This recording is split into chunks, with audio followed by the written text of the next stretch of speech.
I still had to reach Barry at the cabin, but at least I was out of the woods.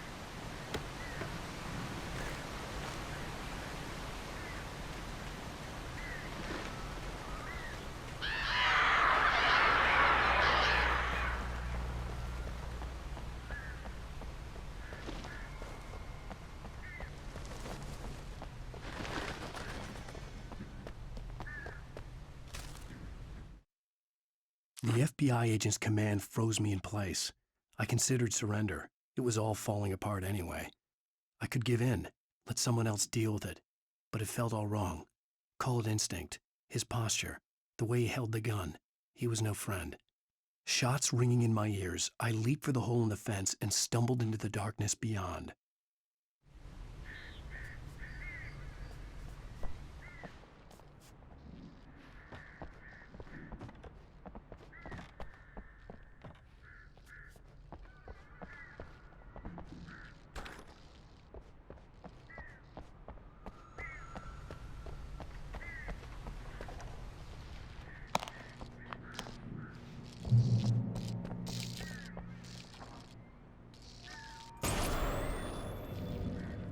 A story is not a machine that does what you tell it. A story is a beast with a life of its own. You can create it, shape it, but as the story grows, it starts wanting things of its own. Change one thing and you set off a chain reaction of events that spreads through the whole thing. The characters have to be true to themselves. The events need to follow a logic that fits the story. A single flaw and the magic is gone. The story dies. Alice dies. You can harm nature and yourself.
The flare gun was probably the best weapon I could imagine against the dark things I was facing.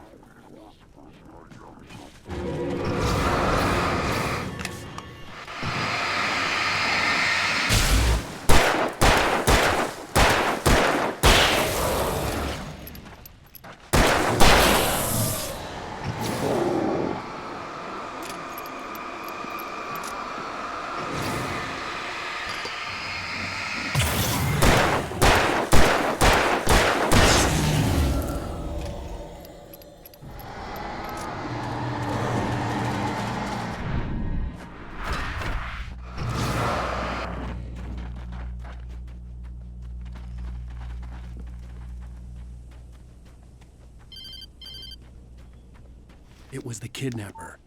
You son of a bitch! Where's my wife? Enough horseplay, Wake. You deliver the manuscript, and you can have your woman back. Simple as that. I don't... Listen. I'm gonna need time to finish it. I still need to write the ending. I need a week. It's not done. I need a week. 2 days. The old Bright Falls coal mine is nearby. You can find it easy, city boy. The main building, there at noon. You bring the manuscript, you'll get your wife. If not, well, get me?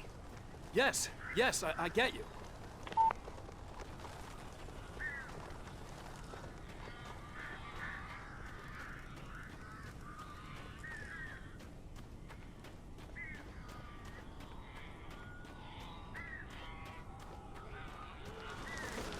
Barry had talked about birds over the phone.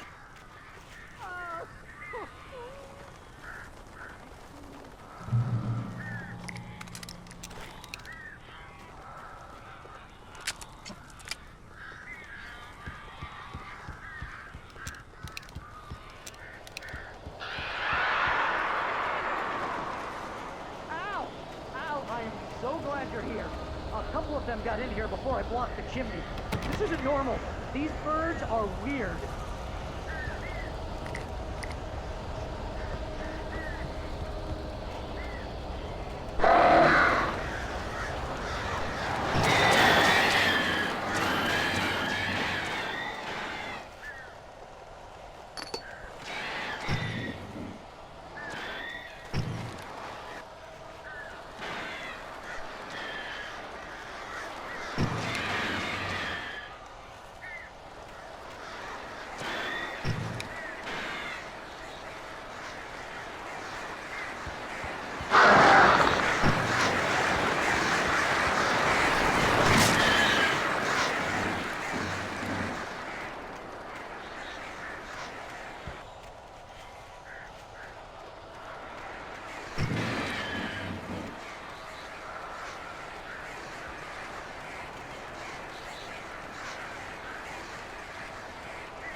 Please! The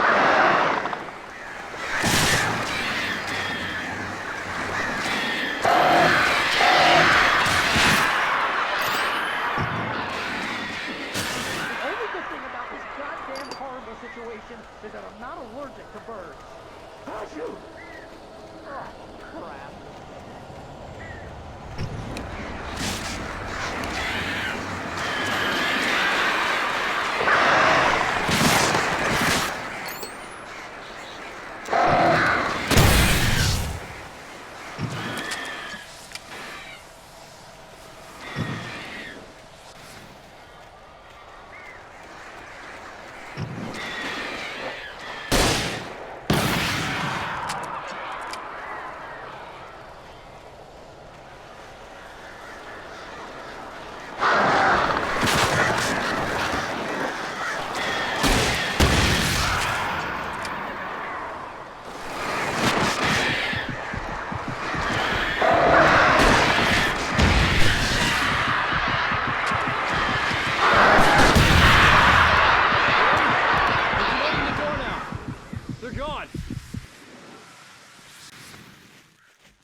Hey, Al. I'm sorry for thinking you were having a psychotic episode, man. I sent Barry to the town to ask around about a man fitting the kidnapper's description. He'd go through the archives of the local paper. Perhaps he could learn something. Anything about the island and the cabin that had disappeared. The man wanted a manuscript. I had to try to write him one to get Alice back.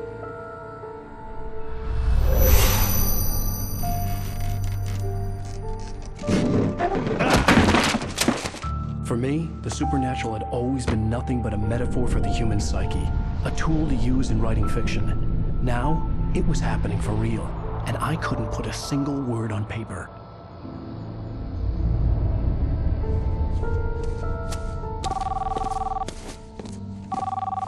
Barry Wheeler speaking. This is Rose. Rose? I found Mr. Wake's pages. Oh, you sweet, brilliant girl. Could you and Mr. Wake come get them? I live in the trailer park outside the town. We'll be there in less than an hour. I know. See you soon.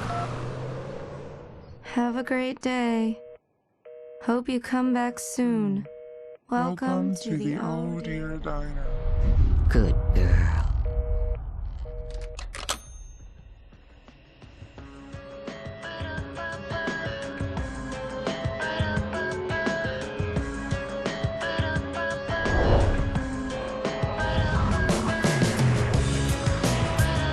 Previously on Alan Wake, Alice has been kidnapped. Alan, please help me. Alice? You'll do exactly what I say if you ever want to see your wife again. I can't tell anyone except my agent Barry. Damn it, Barry, they'll kill her! You're my best friend, and I'm worried that you're not right in the head. The ransom is a manuscript I supposedly wrote that's coming true before my eyes. It happened just the way it was on that page. So dark. I have found only a few scattered pages. I want the entire manuscript. The deadline is in 2 days. I found Mr. Wake's pages. Good girl. How the hell did she get her hands on the manuscript anyway? I don't know. She's resourceful. I told you you were too hard on her. Listen, I found out all sorts of interesting stuff while I was digging around. Yeah. Mr. Wake, it's Sheriff Breaker. We have an FBI agent here, Agent Nightingale. FBI? He's anxious to see you. You'd better come to the station. Okay, I'll be right over, Sheriff. Let's make this quick, huh?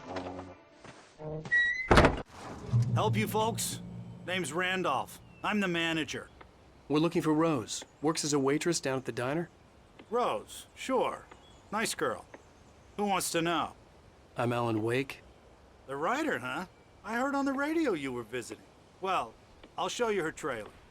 That Rose, she's a nice girl. Always pays her rent on time. As I was saying, Al, I found all sorts of weird stuff from the local newspaper's archives. This place is crazy. Disappearances, mysterious deaths, urban legends come true, and get this, most of this stuff takes place around Cauldron Lake. Well, you ain't wrong, mister. The Indians thought the lake was a doorway to the underworld. I'm the God-fearing type myself. I don't hold with that sort of thing. Yeah, okay. Anyway, there was an island there owned by a guy called Thomas Zane. Now, some of the articles I found about him make him out to be a famous writer, but I ran a bunch of searches, couldn't find a single thing he wrote. Zane was heavily into diving, so much so that the place came to be called Diver's Isle. But the volcano under the lake erupted in 1970, and Zane went down with the island.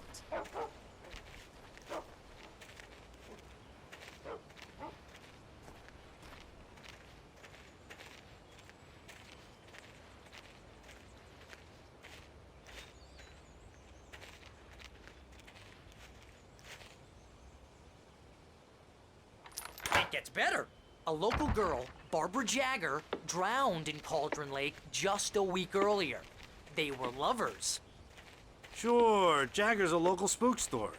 The Scratching Hag comes for you in the dark. Childish stuff like that.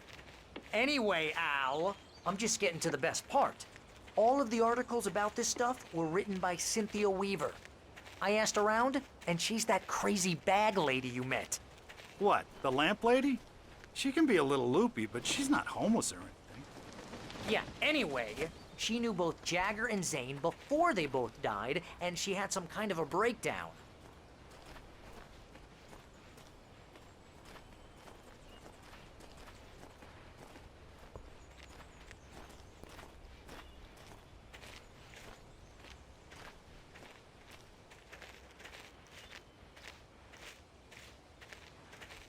Well, mister, this here's Rose's trailer. You mind me asking what you want with her? We're just here to talk to her, pal.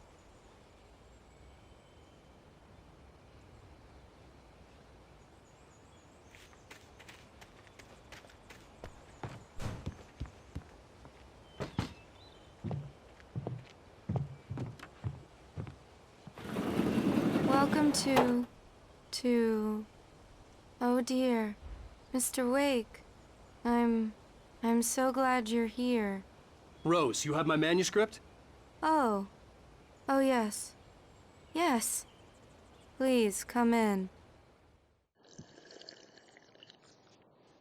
Hey, this is really good. Rose, Yes, my manuscript. I really need it. I understand. I know what you need. A muse to inspire you. Oh, for Barry? She doesn't have anything. Yeah, hey, Al, what's... Oh... Barry! What? What?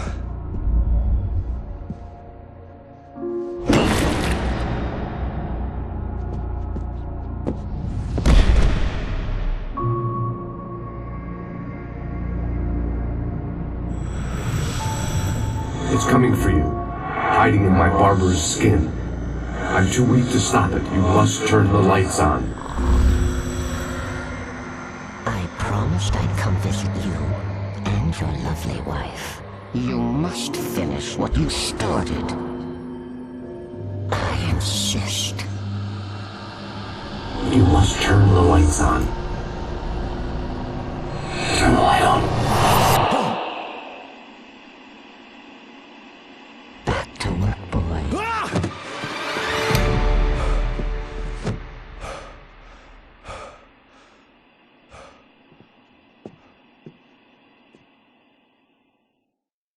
I felt nauseous, hungover. Only anger kept me going. I can't tell reality from dream anymore, but it seems I have an imaginary editor to help me.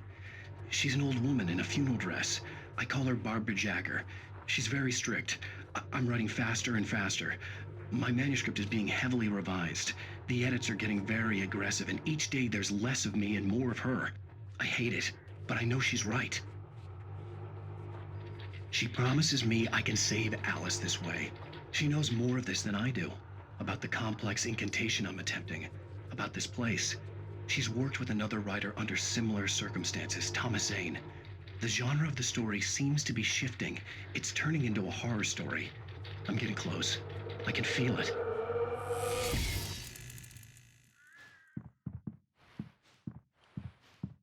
Rose took a day from me. I had less than 12 hours left to meet the kidnapper. All I could do was get Barry into the car, work something out once I got on the road. Welcome to the Oh Dear Diner. What can I get you today? Coffee?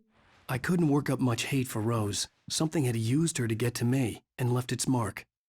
First refill is free. Milk and sugar on the counter there.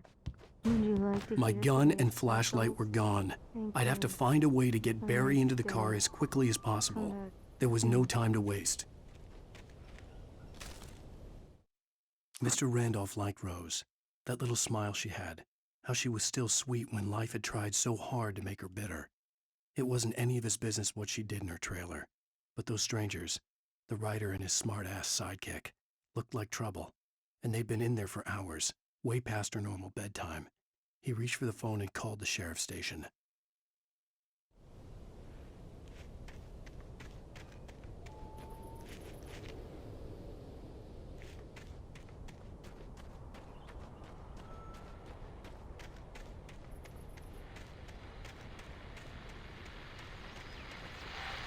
I just stepped outside to catch a breath of fresh air. Let me tell you, the weather's getting heavy. Nights like this make me especially glad I'm here talking to you and not home in bed. Once the weather takes a turn like this, I can't sleep at all. It's all tangled bed sheets and dark thoughts, punctuated by the occasional plunge into nightmare. Is it just me? Well, perhaps it is. But I hope I can make the night a little bit easier to get through. Caller, you're on KBF FM. Hey, Pat, it's Walt Snyder. What's on your mind, Walt? Well, I am the way you are, but, well, I can't sleep either, you know? I just been staring out the window here, trying to make sense of it all, but, I ain't been drinking either, you know? Well, you sound like a man with a problem, Walt. Yeah, I had a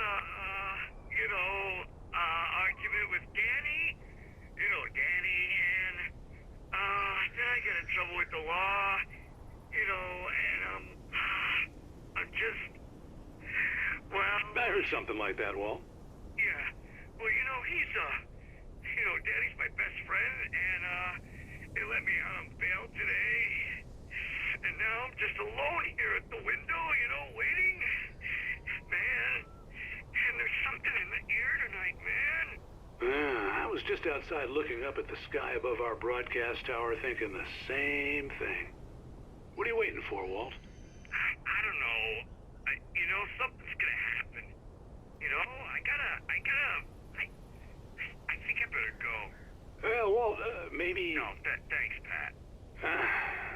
Well, good luck to you, Walt. Hang in there. Let's take a little break, folks. This weather's really something else, huh?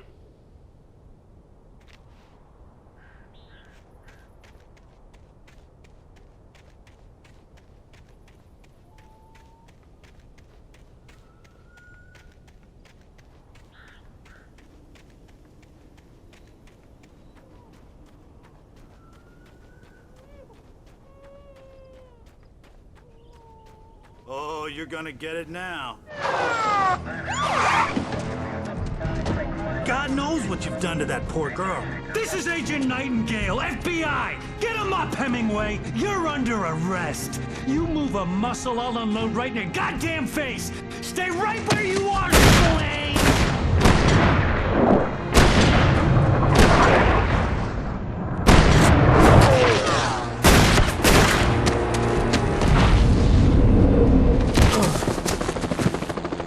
What are? I'm standing right here, you goddamn maniac!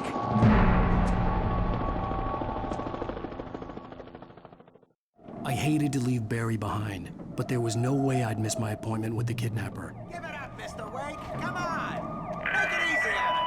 Get after him. Don't let him get away. Move it, move it, move it! I'll have your chance if you let him get away.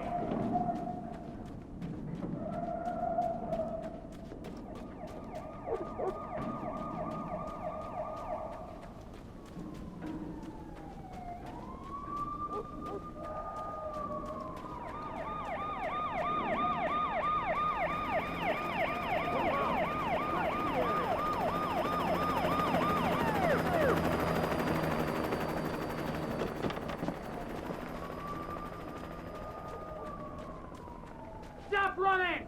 Freeze! Okay, men. Keep your eyes peeled. He's gonna try to make it through here. Oh, damn. Fan out! He's got away! Keep an eye out! God damn it! Where did he go? He slipped away. Keep an eye out.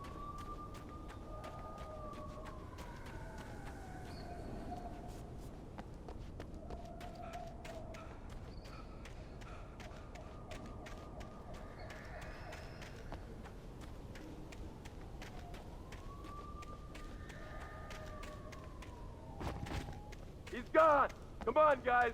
We need to head him off! For decades, the darkness that wore Barbara Jagger's skin slept fitfully in the dark place that was its home and prison. It was hungry and in pain. It dreamed of its nights of glory when the poet's writing had called it from the depths and given it a brief, terrible taste of power and freedom. The rock stars had stirred it from the deep sleep the poet had sunk it back to in the end. When it sensed the writer on the ferry, it opened its eyes.